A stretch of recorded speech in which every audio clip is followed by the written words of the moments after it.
Hi, I'm Liz Wainger. I'm on the board of Jubilee Housing, and it is my great pleasure to be talking today with Carolyn Banker Cresswell, who is one of Jubilee's founders. And this is all part of a series that Jubilee Housing is doing to celebrate our history in our 50th anniversary, and particularly this month to celebrate the women who have so shaped Jubilee Housing. And I wanted to say, personally, as a board member, it is a great honor to be able to meet you and talk with you, Carolyn, about your experience in shaping Jubilee Housing. So welcome. Thank you. So I guess my first question is, did you grow up in DC? Are you a DC native? No, I grew up in California. I'm a California girl. All right. And what brought you to DC? Well, I came to work in the Senate for Senator Mark Hatfield. He was from Oregon, and it was at the height of the Vietnam War. And I was a very idealistic, I wasn't that new. I'd been out of school a couple of years, but I was a poli-sci graduate, and I wanted to change the world. So I came to try to end the war. All right.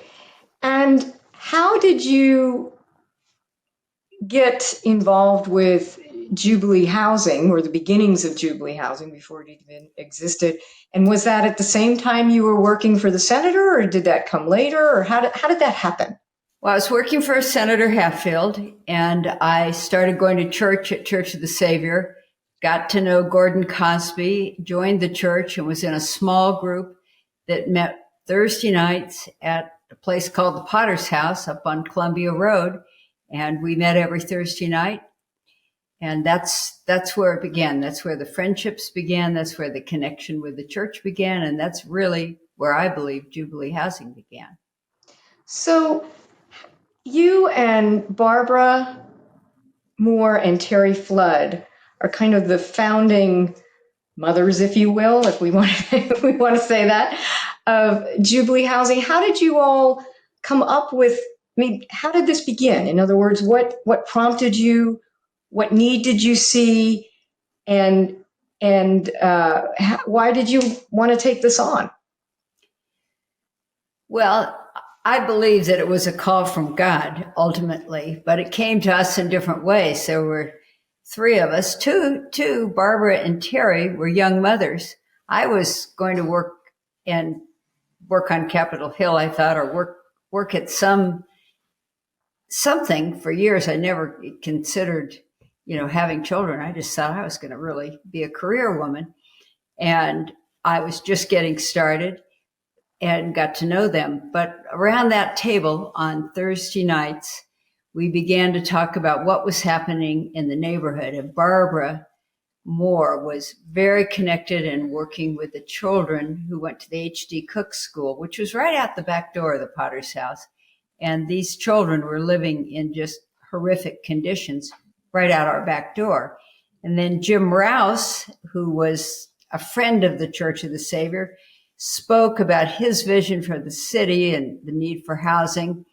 And so we were kind of mulling these things over, but not committed to any particular course of action until Jim Rouse said one day, if anybody can figure out something to do, bring it to me.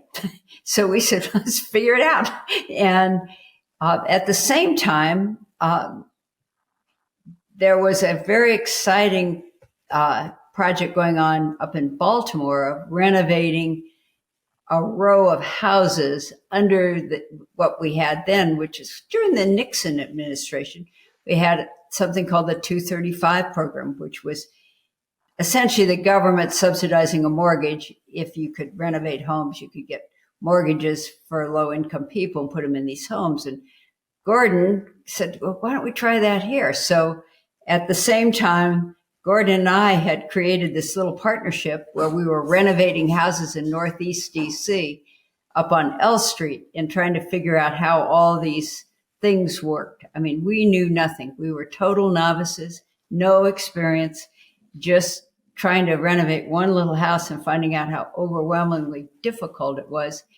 So we had all these little tentacles out in the community trying different things, because we were aware that since the riots, which had been several years before, following Martin Luther King's death, nothing had happened. There were vast, empty buildings. Nobody wanted to invest in the city, and things were really going downhill rapidly. And it was particularly bad for the children that Barbara kept us very connected with. So that's where it all began, just talking around that table and seeking a way that we could be useful, and thinking, well, what do we have to offer? Not much, we didn't think. So the early buildings were the Ritz and the Mozart. So right. Great names. Yes, were they originally called that? Was that the original? They were fancy buildings when they were built. And they really were the Ritz and the Mozart. I have the original brochures from when they were built, and it's incredible. They were the nation's capital's best. There was that ground level in both buildings, had little shops, had a cleaners, had a beauty shop, had a little kind of grocery store. I mean, you could get anything. You could live in those buildings and ride the bus right down to work at the White House or the Capitol Hill. They were a wonderful place to live. And they were well named for the time. But by the time we saw them, they were overcrowded, and they were built, the Ritz, I'll never forget, was built around a courtyard, and trash had been thrown out of windows from up above, so that the first level, you couldn't even look out the windows. Wow. Trash and little tunnels where the rats ran through, a pile of trash that was at least 1 story thick. So how did you all decided to buy these buildings? Yes. And did you create Jubilee Housing, or did you buy the buildings first? No, we didn't do anything in proper order. We did it all backwards. We just knew that those were the buildings that would give us the best entree into the lives of people, because we already had people that we knew in those buildings. People came into the Potter's House, people worked in the Potter's House, and we knew that block. We didn't know other buildings, and we knew that things there were pretty desperate. But we didn't know who owned them. They were registered to a Delaware corporation, and back then there was no computer searches. So to find out what that corporation, who that was, involved going through years of paper records in Delaware. So that was the first thing, was to figure out who the people were. And it turned out that the buildings were owned by H. Grady Gore, who was the uncle of Albert Gore, who was in the Senate at the time, not our current Al Gore, but his father. So we had H. Grady Gore, and he was operating out of the Fairmont Hotel directly across the street from the Church of the Savior. And that's where the rents ended up. We found that out by following the rent collectors who came and collected rent in a big paper bag. They would go door to door and knock and ask for the rent, and they'd write it all down by pencil. And then they went around to the kitchen door.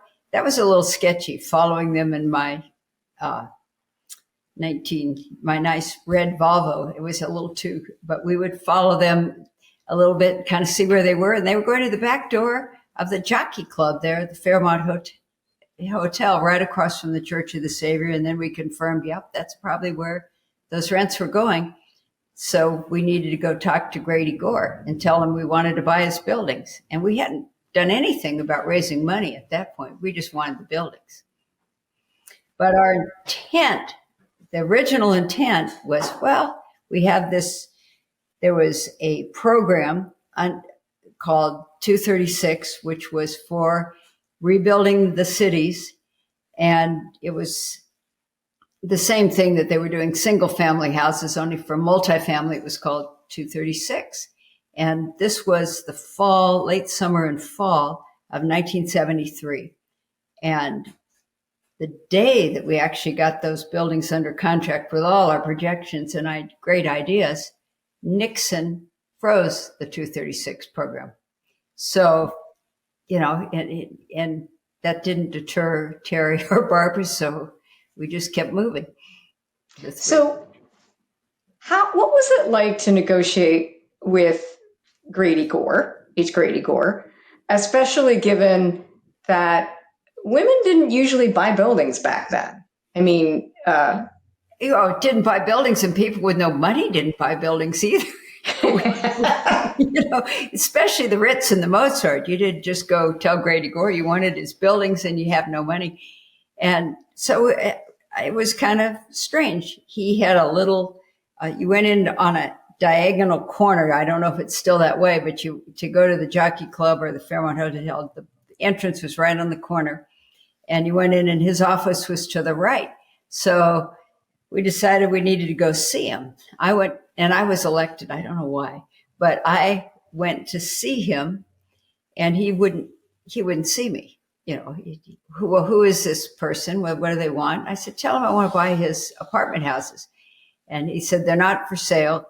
Passed the word on. Well, I went and said, I just would like to speak to him about it. I went and sat there for, I don't know how many days, but quite a few days till just wore him out. Every day I'd go in and tell the receptionist I wanted to see him, and I'd sit there for a while, and then the word would come back, he won't see you.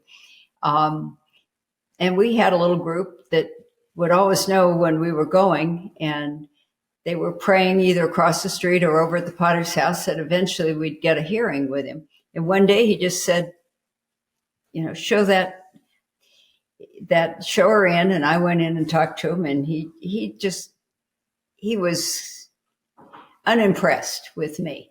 He called me little girl, teased me, said, well, what would you do with these buildings? And I said, well, we'd make them habitable for the people. And I started talking to him that day about who lived in apartment 209. He says, I know who lived there. I've got it right here. And all his rent records were handwritten on yellow pieces of paper with pencil. And I'd say, well, do you know that she has 3 children and this and this and this, and her stove has been out for 6 months or whatever it was, and we're very concerned about the conditions these people are living in. That's why we want to buy it.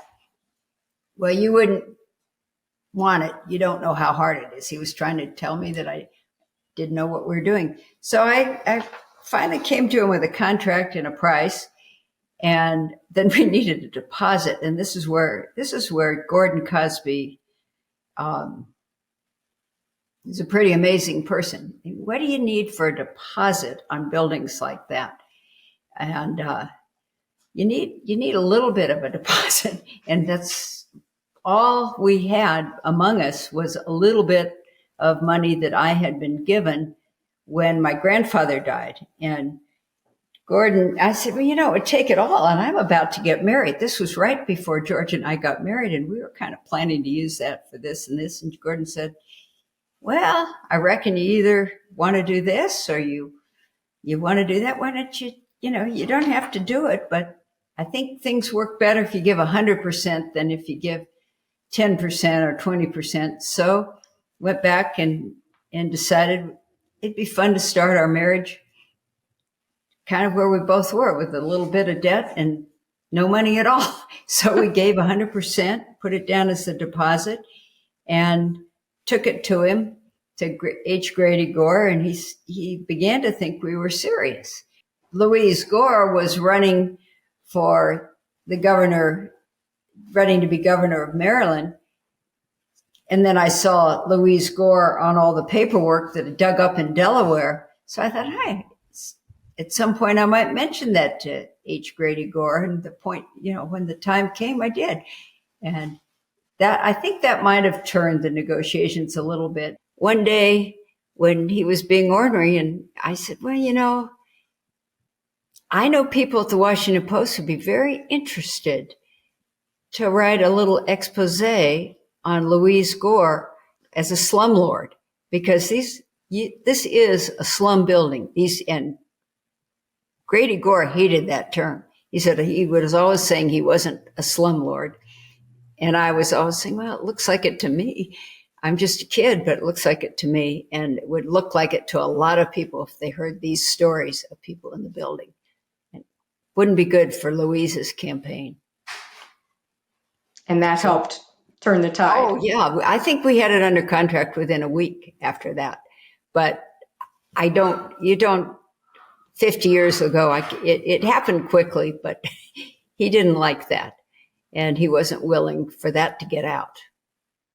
Well, the other thing that was interesting to me is how much of a detective you had to be, because as you said, did you have to go to Delaware to actually look up the records?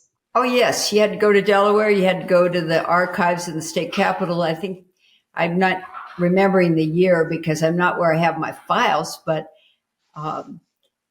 had to go and by hand through microfilm copies of the registration of a new LLC, and that's how you found it, year by year. So they had no idea, H. Grady Gore had no idea just who those little girls were that he was up against. Oh, no, he didn't know who we were. We didn't know who he was either. We just knew he had that building, and those people needed to be free. And we felt that we had a very clear mandate to try to work right there where we already were. We weren't looking to build a housing corporation. We were looking to build a community, and we had a toehold. It had already begun at the Potter's House, and we wanted to build on that. And the people that lived right there were who we cared about. And he signed our contract and said, well, don't expect me to give you your money back if you can't raise that big amount you need from the government. Well, we signed the contract, and the next day we couldn't raise that big amount from the government, and we had 30 days to close, and I had just a few more days than that till our wedding. So it was kind of an adventure. And we went back to see Jim Rouse and said, okay, we've got this building under contract. One thing I did make sure of in the contract was that the contract was assignable, meaning that Jim Rouse could buy that contract from us if he wanted to. And we said, we got a building, we've got an opportunity, we've got people that are interested. We don't have any money. And he put up the money to buy the buildings. Wow. From us. We closed on the buildings, and then he bought them from us. Actually, he bought it personally from, because my name was on there. So I bought it. I had it under contract. He bought it. We immediately sold it at the same table to Jim Rouse, and which was a good thing because we couldn't handle one day of it. And that was how it began. That's an amazing story. And I don't think I ever knew. I knew bits and pieces of it, but it's an amazing story. And that you had the tenacity. And I think it goes back to something you said at the very beginning, that it was almost like a calling for you. It right? was a calling. Yeah. It was a calling. And it was for Terry, and it was for Barbara, and it was for Gordon. It was for all of us around that table. And I would say not just around that table, dozens more within the Church of the Savior who had this vision for the city of Washington, D.C., this vision for people being cared for, and this vision of that place being sacred and belonging to the people that lived there, not the people that might come in and redevelop it. Yeah. And what do you think? I mean, you, Terry, and Barbara have a certain fortitude, you have a certain tolerance for risk, a certain tenacity. I mean, where do you think that comes from? Aside from, I understand that it's a calling, but not everybody with a calling is necessarily able to do what you were able to do. So where do you think that Um, why do you think that made it so possible? What about you, the Well, three I of you? don't think it had a whole lot to do with who we were, because together we didn't have there was nothing that we could do to make this happen. But I think one thing that we shared was a faith in the power of God to accomplish his purposes, and a real conviction that God is all about freeing captives and restoring what's broken. And our city then was badly broken, and the people in those buildings were captive. They had no other options. They had no choices about where they lived or how they how they lived. They were in a desperate situation, and it was God's intention, we believed, to free them, and we just got to go along for the ride if we were willing and able to stand it. It was a wild ride. Yeah, yeah.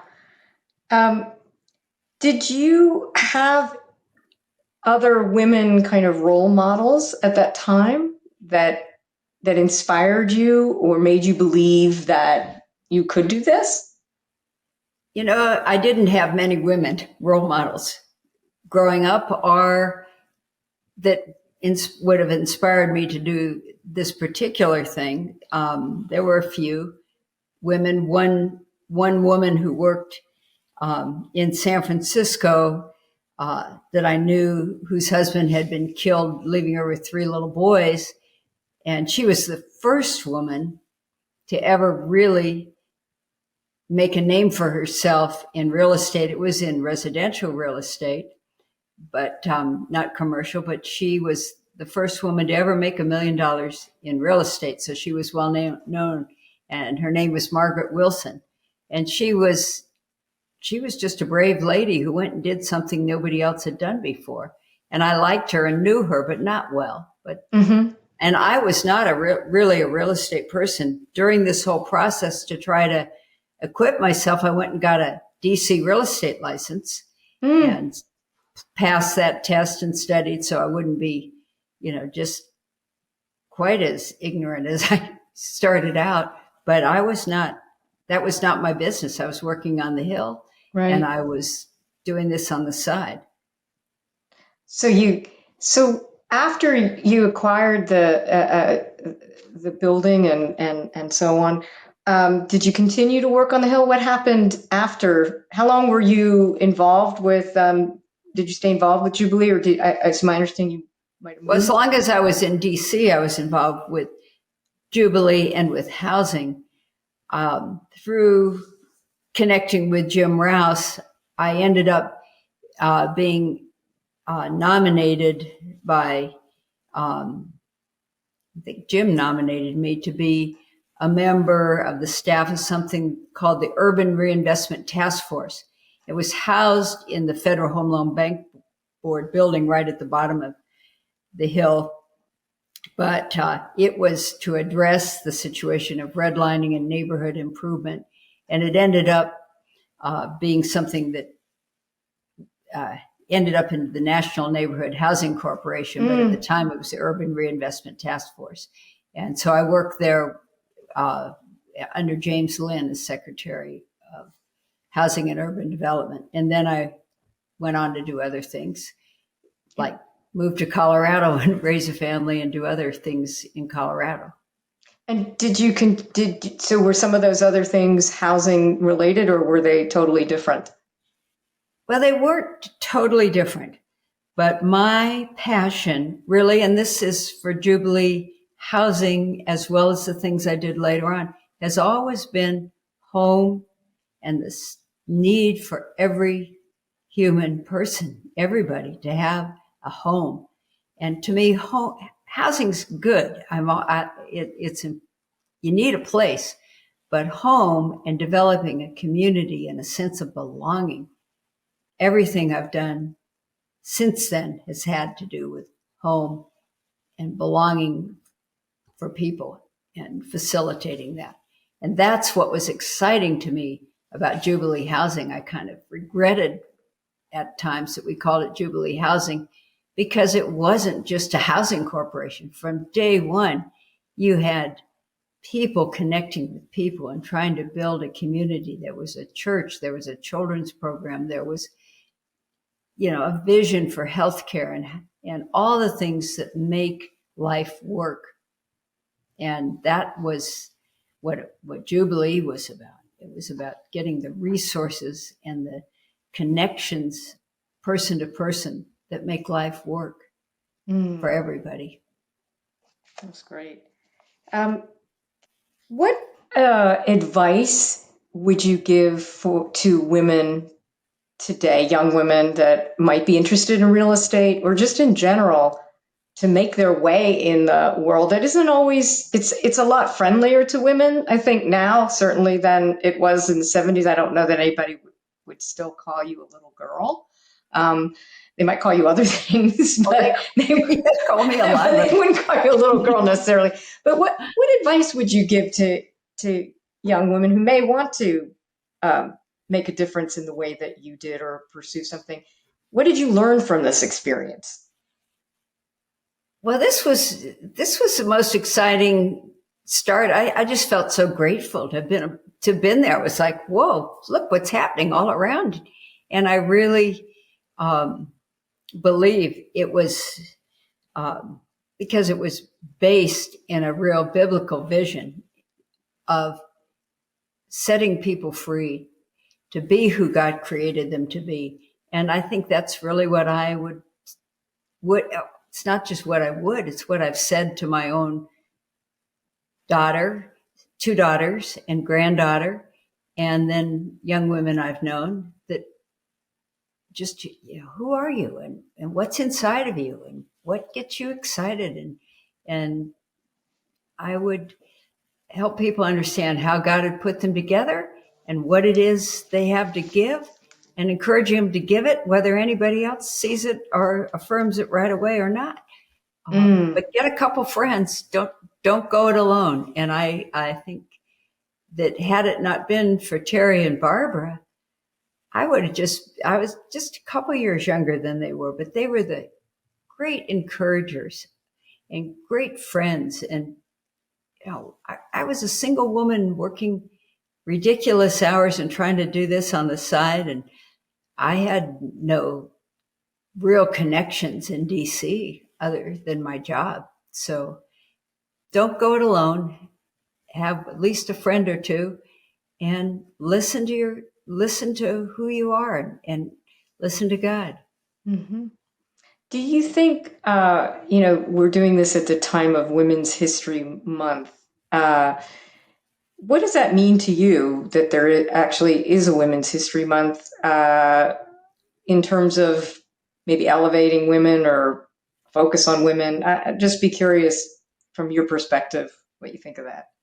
Well, it's kind of fun. When I moved from DC, was the beginning of the women's movement, was really at about that same time. And when I moved to Colorado Springs from DC, I felt like I'd gone back in time. It was like, whoa, nobody here knows who I am. And that was really discouraging to me. And what I see has happened in the 50 years since is incredible, really. I have a daughter who's a full professor, PhD. I have another daughter who's just about to be a nurse practitioner, in a field that didn't even exist, in which women are making a huge difference. So I just am grateful for the time I've lived in, when I can see new opportunity and new hope for a lot of women. But I guess looking back is the only way I see it, because I'm always kind of picky. Still see a lot of work to be done. And so, yeah, but it's fun to look back and see we have made huge progress. Sorry, I didn't mean to cut you off. One of the things that you mentioned earlier when you talked about the people who were living in these buildings, the Mozart and the Ritz, and that you the struggles that they were having. How do you think that Jubilee Housing helps women be their best self, to live the life that God intended, to be their best? How do you think? What is it that Jubilee does? What's that special sauce, do you think? Well, I'm speaking from old experience and from having just kind of reconnected a little bit and been thrilled with what is actually happening. But just beginning with women as little girls, the fact that girls were allowed to dream in that little preschool that was in the basement of the Ritz at first, that there were after school tutoring programs, that there were people connecting to children and young adults, and that there were options for women, because there was childcare available in the building. I mean, just the Jubilee has always cared about the whole person, not just does the rent get paid and is the building clean, but what is it like to live your life here, and what can life be for these people? What can life be for us together? And it's a community, and it's a place to belong. And that, to me, was the most exciting. People that belong and are known can encourage each other. And that's what encourages not just women, but little boys and young men. It's fun. Is there anything else that you think people should know about your experience that I haven't asked you about? Is there something else that you think is important for people to really be aware of about Jubilee or about? Well, I guess the thing that I've seen, you ask what people should be aware of. What I'm aware of after kind of reconnecting is just profound gratitude for what the faithfulness of a small group of people. And I'm not putting myself in that category. It's the people that stayed. It's Terry and Barbara and Gordon and all the people that came along. And, I could name 100 people probably that I know that have contributed to the health clinic, to all the other little, Gordon used to call them mini institutions, but that's kind of that's really what they were. And I think of Mary Cosby. When you ask about women, Mary had this love of beauty and love and just joy about life and graciousness. And that got reflected in Jubilee. There was a sense of, you don't just need to paint the building and paint the apartments.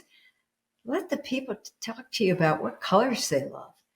And I'll never forget Janet Caldwell, who was a very high level person at CBS in DC, left her job and was our person in charge of volunteers for a time. She'd go around with a little cart that looked like you had in a hospital hallway, little stainless steel cart with paint collected from Manning Dyer's paint store. And he was another one in the church who just gave us paint. And you could talk to somebody who'd never been asked what their favorite color was. And if it was blue, they got a blue wall, and they got the shade of blue they wanted. And to be given options and choice and respect, and something that spoke to the heart, not just covered, not just kept you out of the cold, but spoke to your heart, a place that was really home and really a sanctuary. That is what took hundreds of people, and it was a lot of women who gave their all, everything they had, to make this happen. Well, thank you. I think that we've covered everything, and really appreciate hearing this. As someone who's been on the board for a long time, some of these stories that you told, I had never heard. So it's just really exciting to hear about that. And thank you for making the time. Well, thank you for asking about it because it's just kind of a joy to know who you are and what you're doing now. That's what's exciting to me.